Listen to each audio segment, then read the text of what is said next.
What is going on, you beautiful bastards? I'm Brandon Sylvia. This is Unnecessary Rambling. Consider subscribing if you are into unscripted, more free-flowing, conversational style of coverage of video games and reviews and news and what the hell else do I do here? I do some rankings from time to time. I do some tier lists.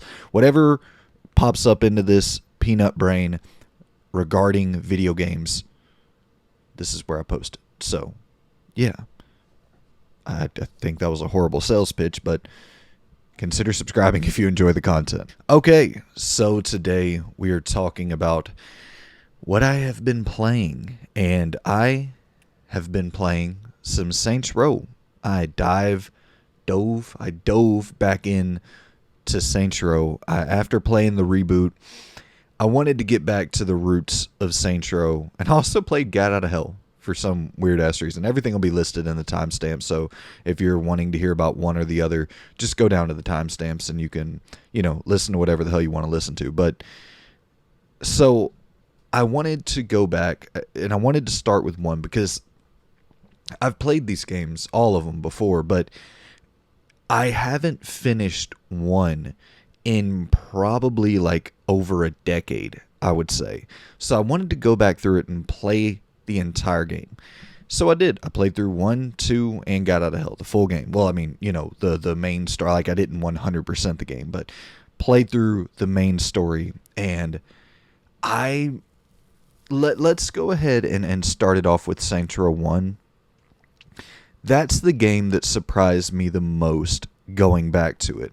There were so many just little things that were introduced to Saints Row 1 that I either totally forgot, or I always remembered the insurance fraud missions being a staple of Saints Row 2, and I didn't even remember them being in Saints Row 1, but lo and behold, they're sitting right there in Saints Row 1. You can go and do it. I do think it's a lot better in Saints Row 2, which we'll get into all that in a little bit. But yeah, there's a lot in Saints Row 1 that shocked me going back to it. And I think the first thing that initially just left me really surprised was how immediately gripping and good that story is. As, you're greeted by Keith David at the beginning. And I remember that, but it just, the voice acting across the board, there's so many great character performances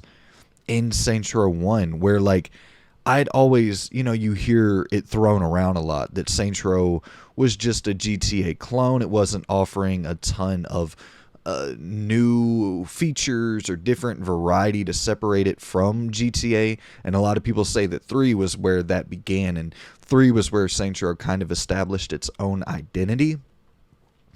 But I think going back to 1 made me recontextualize or just look at that first game in a different light, where you're talking about 2006 and Grand Theft Auto, San Andreas had a good story, a solid story.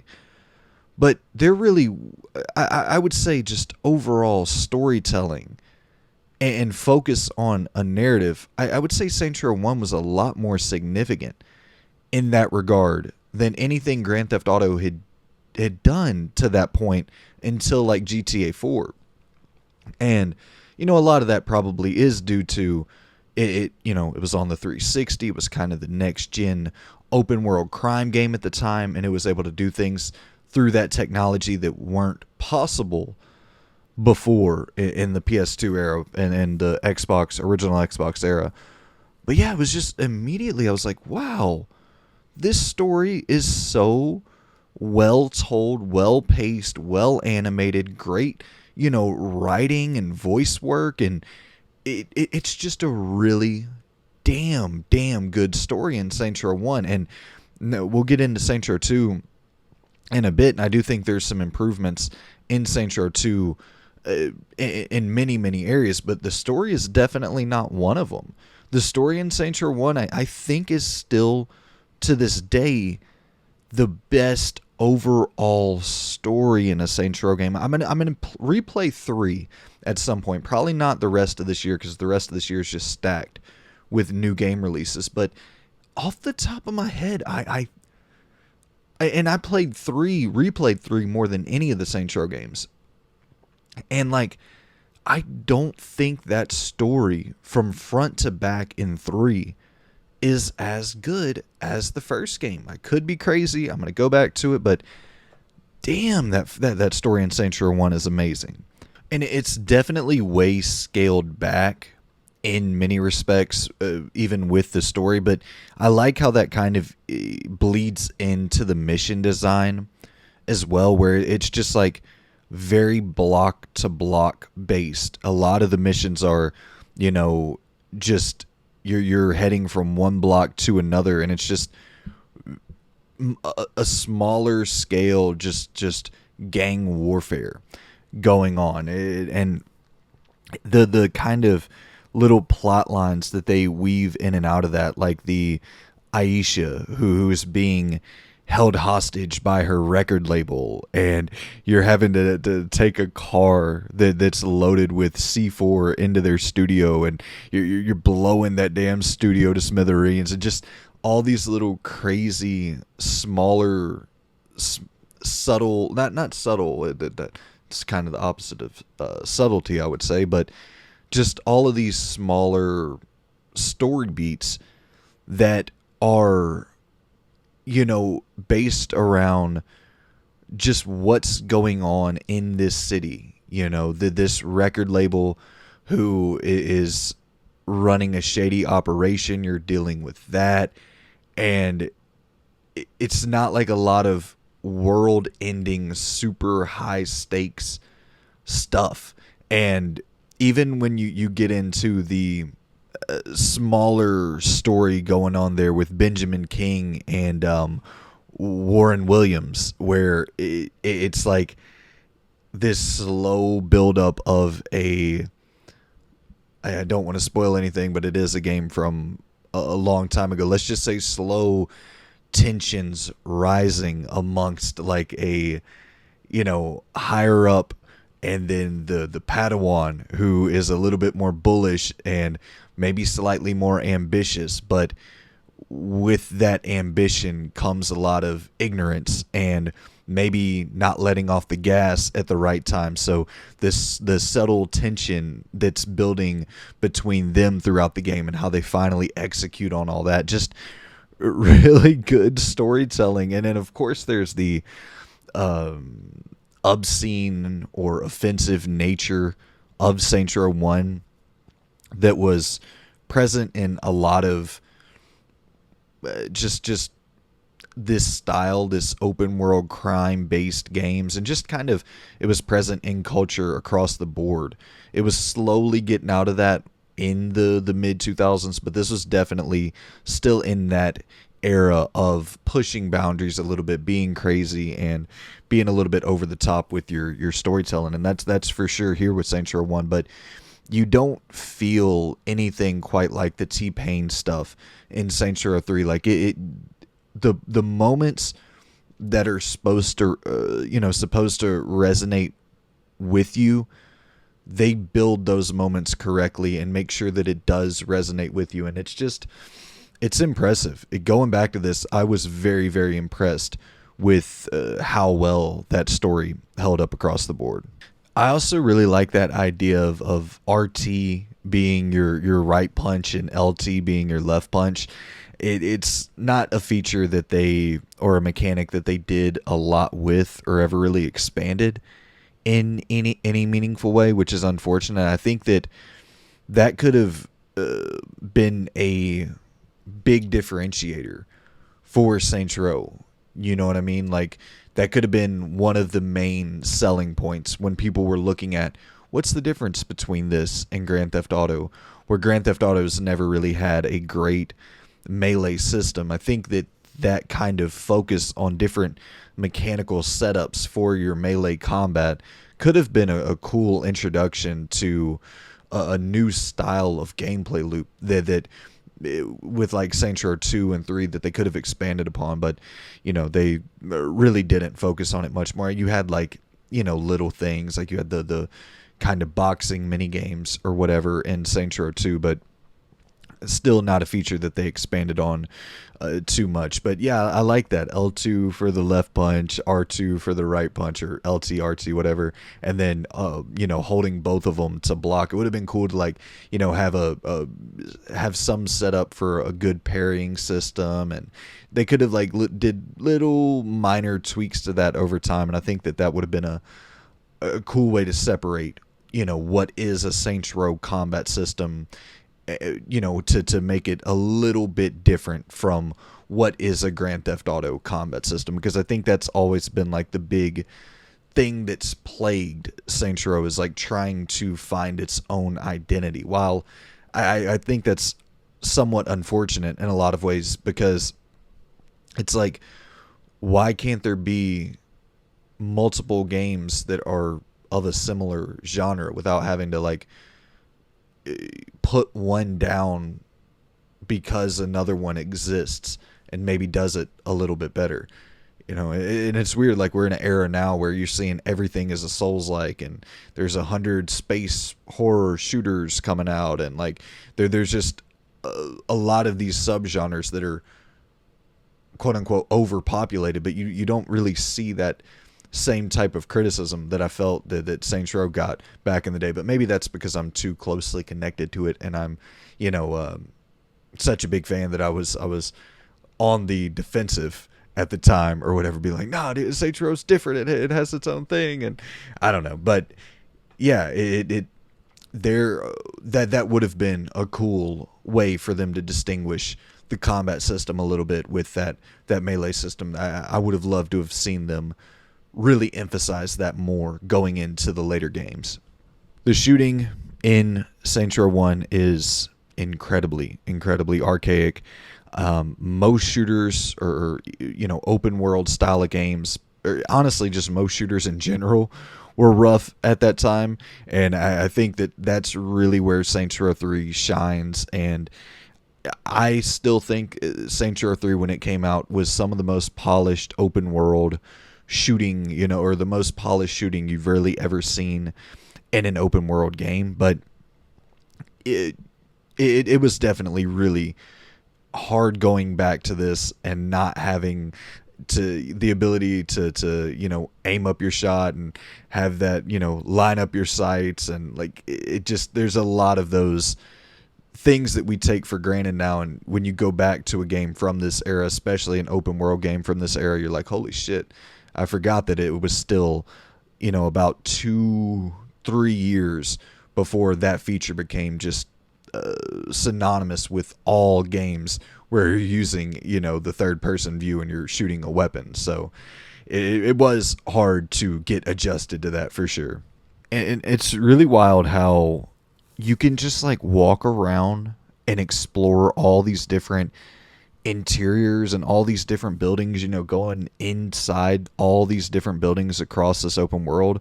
You're walking into jewelry shops or liquor stores and buying a drink or smoking a blunt, or breaking into a breaking into a jewelry store or whatever after hours and robbing the safe, and like having to take the money or the item out of that safe and then go and take the item to a pawn shop and get money back for it. And just it's just crazy to me that with the reboot,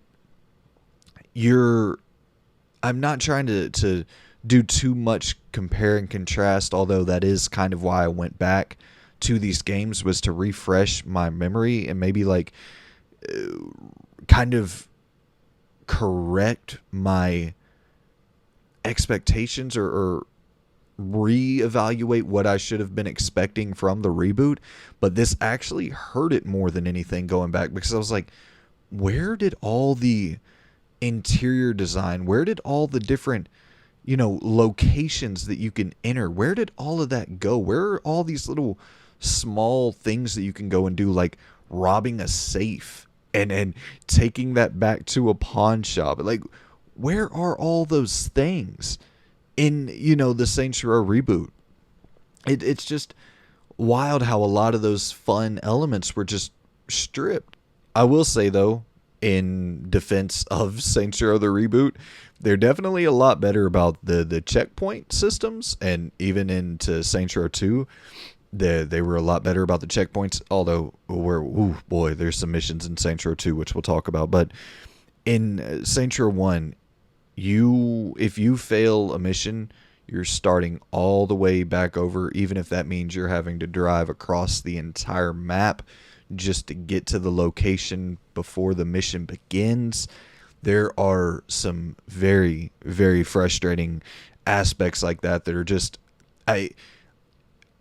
archaic really is the only word to describe, like, the shooting and the lack of checkpoints and some of those things. I think everything else holds up really, really well. I think the story is told well. Like I said, I think the world looks great. I think the characters look great.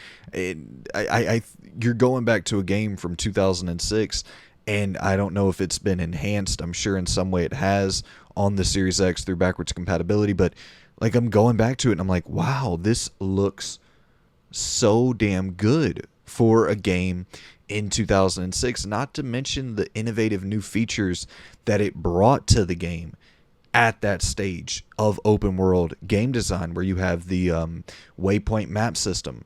Some people I know like a little bit less intrusive UI, or a little bit less intrusive navigation, kind of being able to explore freely and not having anything guide them along the way. But I don't know, I like having, you set the marker, you follow the marker, you go to where you need to go, and you don't have to do all this, unnecessary confusion where you're like, I'm not sure, is it here, is it there? Like, you put it there, you follow it, you're good to go. And there was a lot of like little innovative features in Saints Row 1 that just get taken for granted. Even the idea of a character creator in an open world, and not just a character creator like, The Godfather had a character creator where you had like 8 options for, different ways to make this character look. Saints Row, you have all these shops and these different, clothing shops. You can decorate your character differently, different jewelry that you want to equip, and all these little things, and it's actually reflected in the cutscenes and stuff. So you're in this mission and you kill the boss or whatever, and it cuts to your character in a cutscene, and you're fully decked out in the clothing that you chose for your character, and the jewelry that you chose for your character. Your character has the same beard that you put on him, the same hair that you put on him, and like the same tattoo, whatever. It's just, I don't know. You can correct me if I'm wrong. I'm not, saying this definitively, but I don't remember in 2006 many other games that were able to do this, or at least able to do this on that deep of a level. So yeah, Saints Row 1, it was a game changer for character customization in an open world game. I would definitely say that that's a fair statement. And also, I love how you have your patrol, your gang on the streets, and as you're overtaking the city more and more, you see your soldiers on the streets ready to go to war for you at any time. So if shit goes down in this neighborhood, no problem, they have you covered on the streets. Shit goes down in the neighborhood across the, it doesn't matter. Across the map, they have you covered. And I don't know, it's just like some real, like, it feels like you're really building up your street empire. And it's just, it was a real fun game to go back and play through. I had a blast replaying through Saints Row 1, and I'm glad I did, because it made me appreciate and it made me able to kind of decipher, or able to see why I was feeling the way I was feeling playing the reboot, where the reboot just felt so mild and so tame and so uninspired with a lot of its story stuff, especially whenever they're talking about wanting to go back to the roots, wanting to be a little bit more grounded. And I think they had a real opportunity to do something like that, but you got to have some sort of, I don't want to say like you have to have some sort of backbone. You have to, if you're going to go for it, you got to go for it. And I felt like just everything was so muddy and muffled, and they just didn't stick to a clear plan or a clear narrative through line for the reboot. Like, you never got connected to the characters in the reboot nearly as well as you got connected to, Gat and Dex and freaking Julius, and like I said, even the baddies like Warren Williams, and just like all these different the West Side Rollers and the Los Cornales and these different gangs. They every time you're doing a mission regarding them, there's a fully animated cutscene where you're seeing the different goings on. You're seeing the, we were talking. My favorite is for sure the story with everything in the Vice Kings, but even the stuff with the Los Carnales and the what is it, Angelo's girlfriend who may be cheating on him and shit, and like it was just really easy to get invested into these characters. And yeah, they did a great job with the storytelling in Saints Row 1. But let's go ahead and dive into Saints Row 2, because that is, with Saints Row 2, you boot it up and you're immediately hit with like this instant oh shit moment where you're controlling the character, and you're able to kind of lock in on the aiming a little bit more. I believe they call it like fine aiming, or they have some name for it. But regardless, it's instantly you boot it up and you're just seeing huge improvements in the gameplay. The dual wielding, getting to have your two Uzis, your two pistols, your two whatever, and using that fine aiming, or I will just call it fine aiming. It might be like fine-tuned aiming. I don't know the exact terminology for what it's called, but having that, you click the thumbstick in and the crosshairs pop up. You can kind of zoom in, pick off your targets, nice, clean, lined up headshots. It feels so much better. It's still, like I said, not Saints Row 3 level where you're, into that flow that you're used to with all your third-person shooters, the L2, R2 kind of shooting that you have come to expect at this point. It's still not that with Saints Row 2, but you can tell it's getting a little bit closer to reaching that point.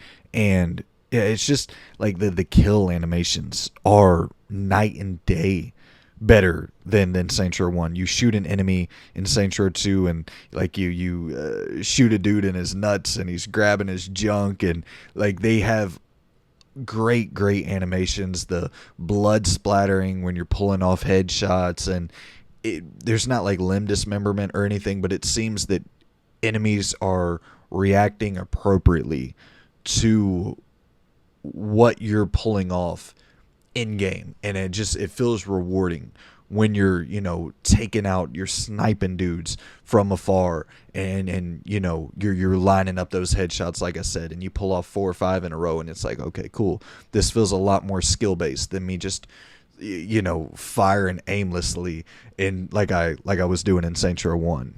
And even things that you probably won't use all that often because you're loaded up with ammo, which that's a thing that such a huge complaint of mine with Saints Row 1, where you couldn't like buy ammo.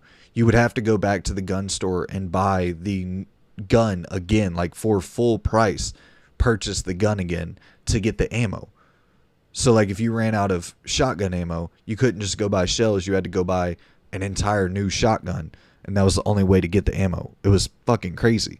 But, Saints Row 2, all that's fixed. You go in, you buy the ammo when you need it, so you're never really running out of ammo. But if you do, you have like the ability to pick up items in the environment. You can pick up a cinder block and then smash an enemy over the head with it, or pick up whatever, a trash can, and bash enemies over the head with it. It's just allowing for so much more flexibility with the combat system, the moment-to-moment gameplay. You can kind of just pull off all these different attacks, and there's so many more melee weapons and shit. You have sledgehammers and stuff, and the combat overall, the gameplay overall is significantly improved from Saints Row 1 to Saints Row 2.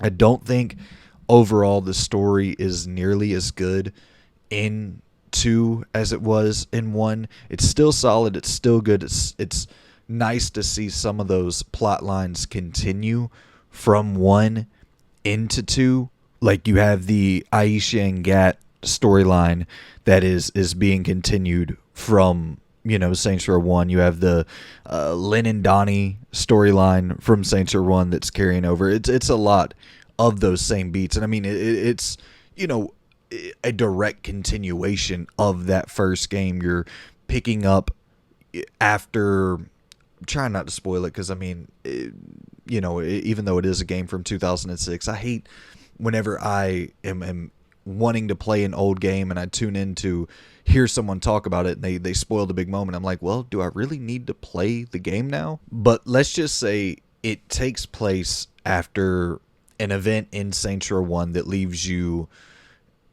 very fucked up, and you are trying to reclaim Stillwater from the ground up.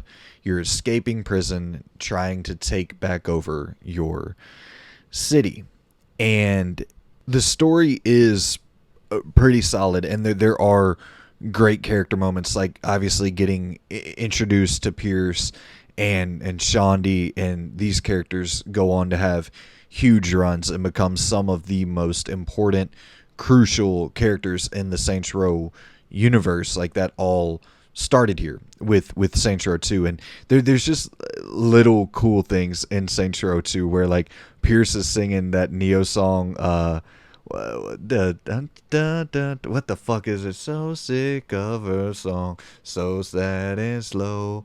But it's pretty much how I'm fucking it up. That's how Pierce is fucking it up in the game. He's singing that.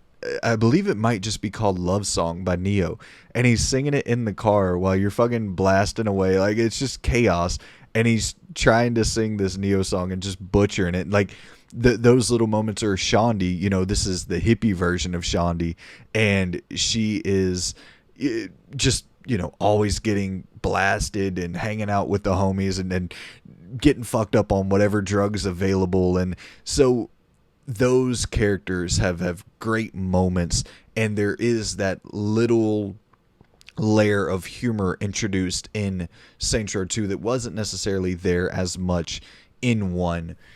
1 is very, very grounded, and Saints Row 2 is actually a lot more grounded than I remembered from years ago, but it still does introduce a little bit of the zaniness, a little bit more humor. Not that 1 didn't have any at all, but this was definitely the stepping stone to finally get to something like Saints Row 3, where it's a lot more over the top. But even you do have more hard hitting story arcs and more hard-hitting kind of subplots, like with the Brotherhood gang.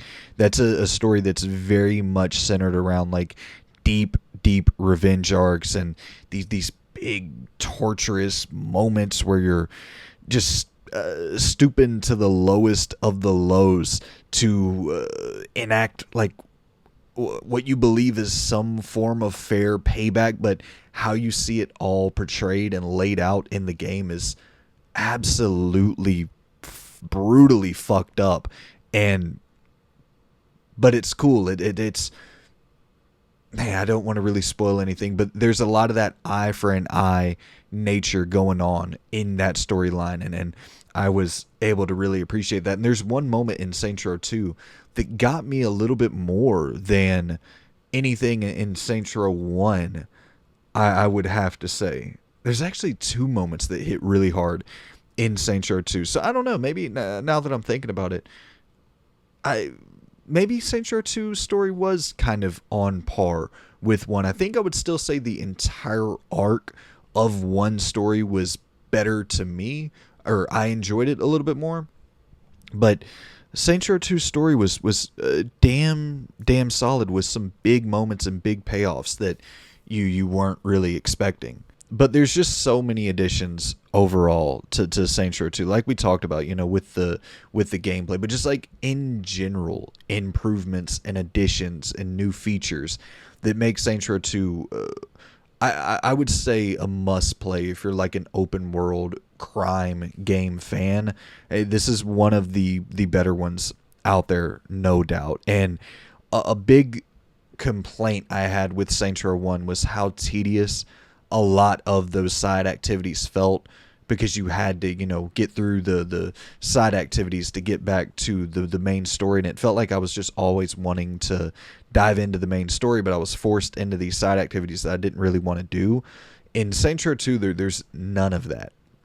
I'm not, well, I mean, you do, I shouldn't say there's none of that, because that's factually incorrect, because you do have to do the same thing where you have to play the side activities. Although it did feel like you were able to do like one and then get right back into the main story, whereas with Saints Row 1 it felt like you always had to do two side activities and get back to the main story. I could be wrong on that, but that's just kind of how it felt while I was playing it. But with Saints Row 2, you don't ever feel burdened by those side activities regardless. Like, there's so many new, whatever you want to call it, mini games or side quests, where you have like the Septic Avenger, I believe is what they call it, where you're spraying shit on houses and property to devalue it, because there's like this real estate tycoon who's wanting to devalue the property in Stillwater, and just like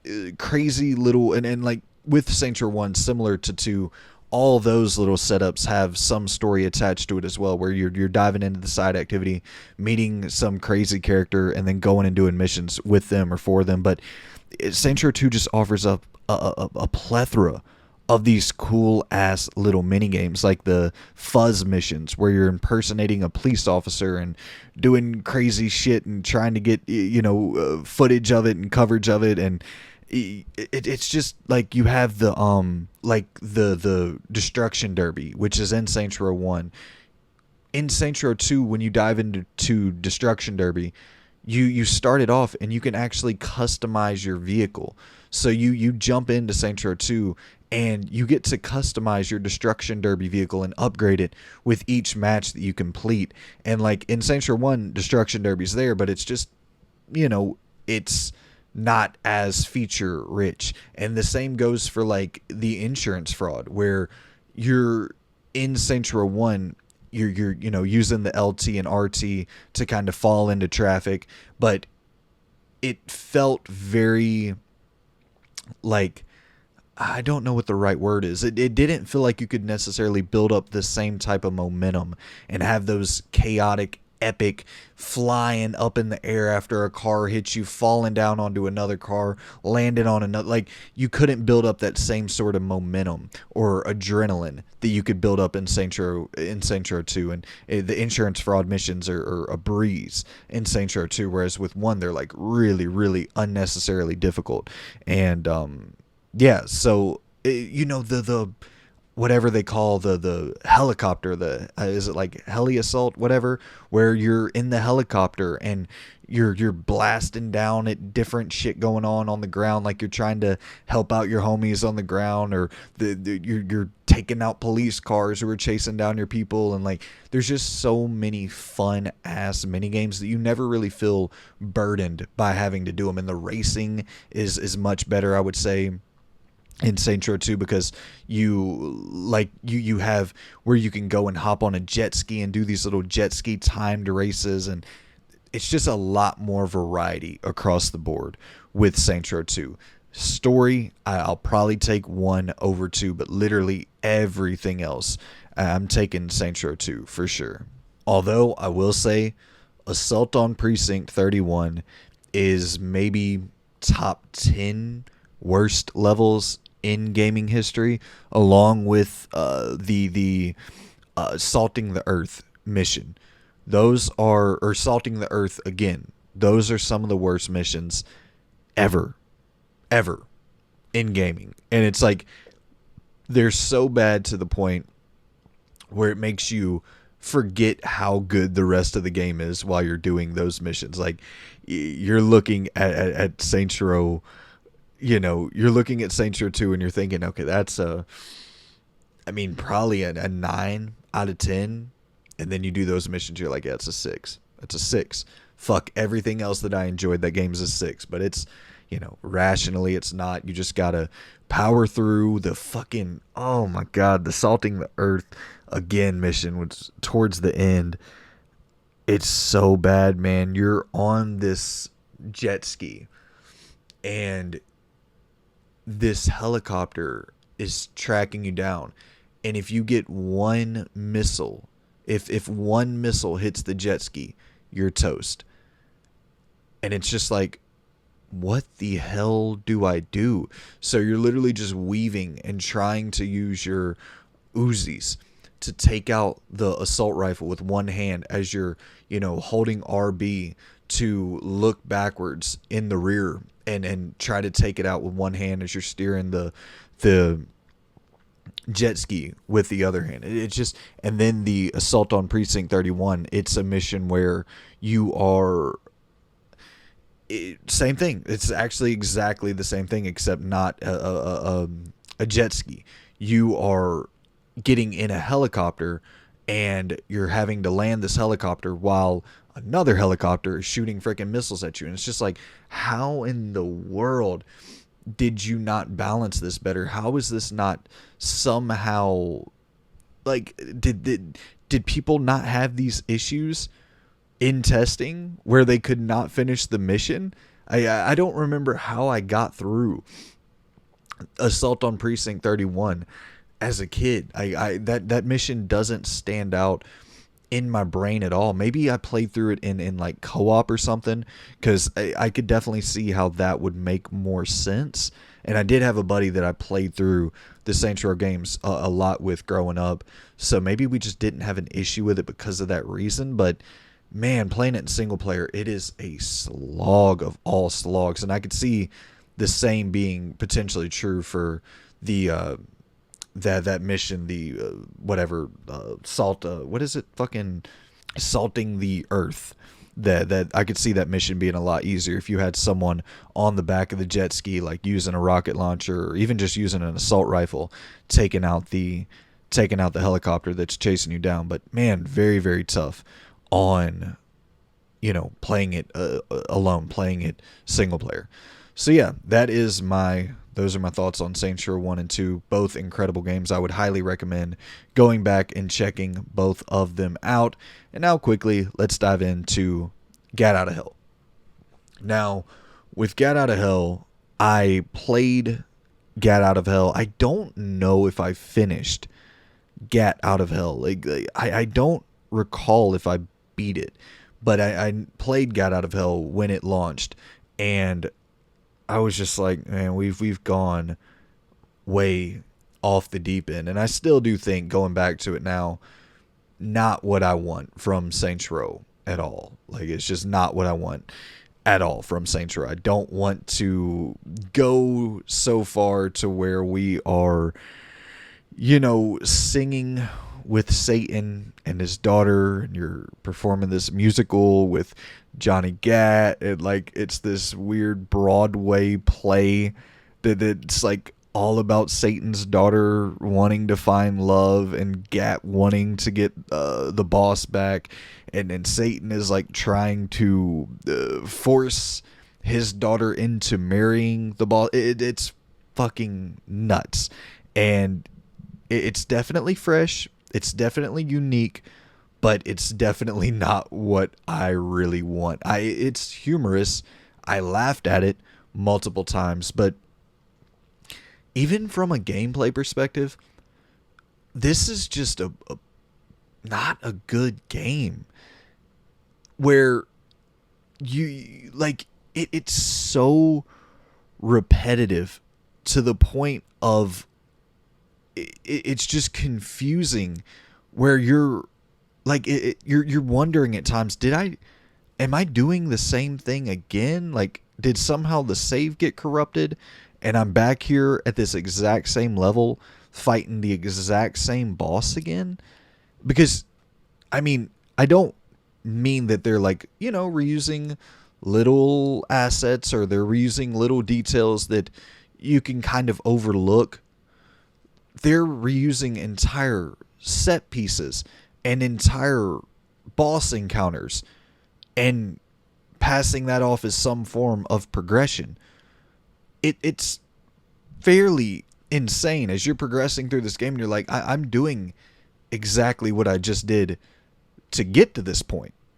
So I just put in, a couple hours to get to this point where I fight this boss to get to the next point, but now I'm fighting that same boss that I fought 35 minutes ago in this exact same location. It's just it's baffling. This is definitely where you start to see Volition not being the Volition of old. I think you could start to see that in Saints Row 4 a little bit, but it really becomes apparent here in Gat Out of Hell. Like, the humor is still there in some regards.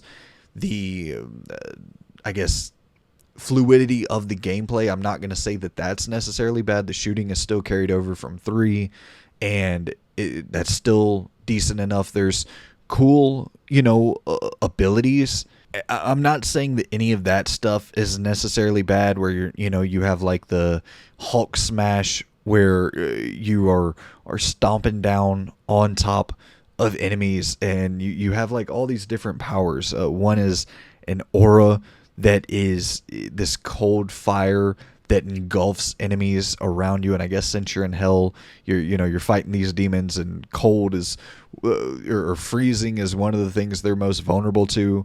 So shit like that's cool. You have like a little stone blast that turns enemies to stone and leaves them totally open to quick kind of one-shot kills. And you have a good solid skill tree here that's fairly in-depth, and you can go into it and kind of upgrade all your different arcane powers, your blasts, your summons, your stomps, and then you can upgrade your actual character.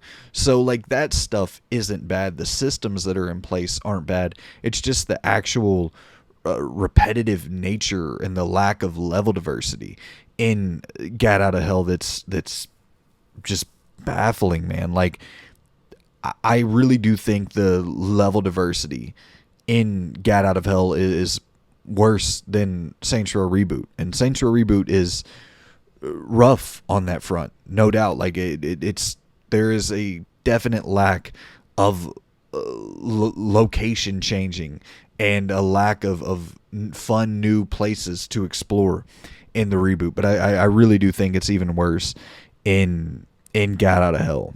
And it's even buggier than the Saints Row Reboot, which is crazy because Gat Out of Hell, I think, came out in like 2015. And it is still really damn buggy. Like, characters glitching through the entire world. And I was in this long-ass boss fight. And I as we were fighting, I had his health down. And he glitched into a mountain. And I was like, okay, what the hell do I do? Like, I could see his toe sticking out of the mountain. So I was like, okay. I just shot his toe over and over and over again until the boss died. And that's that boss that I'm talking about that gets reused over and over and over. And I literally, his toe was sticking out, glitching out through a mountain. So I just shot his toe over and over again until he died. It's awful. It's laughably bad. And like I said, I'm not saying that the gameplay is necessarily bad, because I think even like the shooting is much better than the reboot, where there's much less like resistance on the aiming. It feels looser. You're lining up your shots better. The overall gameplay is actually probably better, which is so bizarre with that reboot. But it's just the lack of level diversity, the lack of any sort of changing up of the bosses, any sort of nice payoff with the story. Like, there was nothing really. Actually, I will say that the very, very end, where you have like the multiple different endings, I thought that was cool as shit. I would love to see that implemented into more games, more open world crime games.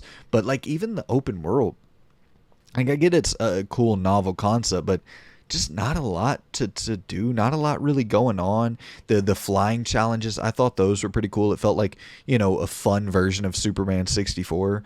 So yeah, I mean, it is what it is. I'm glad that I played through it in its entirety and kind of can say for know for a fact, remember for a fact that I have finished it, because I wasn't 100% sure if I ever finished it. And I'm thinking that I probably didn't, because I didn't remember that ending of having the multiple different choices. And I feel like that's something I would have remembered. But yeah, going back to Saints Row 1 and 2 and Gat Out of Hell. And you're probably like, why the hell would you not go straight into 3 after playing, 1 and 2? And mainly because of that reason with Gat Out of Hell. I wanted to make sure I had it finished. But I do want to go into 3. And I don't know about 4. I've played through 3 in 2020 when they remastered it, but I would like to go play through it in its entirety, finish 3 in its entirety again, and maybe do the same for 4 as well, so I can just have a more clear understanding of the entire, like, where the little drop off points started to happen.